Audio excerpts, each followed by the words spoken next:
Good morning, everyone. It is Monday, November 3rd. Here's what's happening. In Chicago, hundreds gathered outside the Broadview Immigration Detention Center on All Saints' Day, where Auxiliary Bishop Jose Maria Garcia Maldonado celebrated Mass after federal officials denied clergy access to detainees.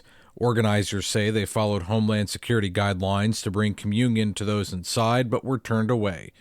Sister Joanna Persh, a 91-year-old longtime advocate, said she once brought communion to detainees but has since been barred.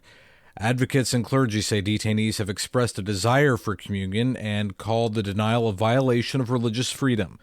The Mass came one day after civil rights groups sued the federal government, alleging migrants at Broadview are held in unsafe and inhumane conditions, claims Homeland Security denies. A federal court is ordering the Trump administration to start paying out SNAP food benefits. On Saturday, the Rhode Island court said the administration must present a plan by today to either make full payments on that day or partial payments by Wednesday. The program for low-income Americans has been suspended because of the shutdown. The USDA has a $5 billion fund set aside for food emergencies, but said it couldn't legally use the funds. In his order Saturday, Judge John J. McConnell said there's no question that the congressionally approved contingency funds, quote, must be used now because of the shutdown. The Pentagon has carried out its 15th strike on an alleged drug boat in the Caribbean Sea. Secretary of Defense Pete Hegseth said 3 narco-terrorists were killed in the latest operation. In a post on X on Saturday, Hegseth said the vessel was targeted because it was, quote, involved in illicit narcotics smuggling. Hegseth also noted the boat was transiting along a known narco-trafficking route.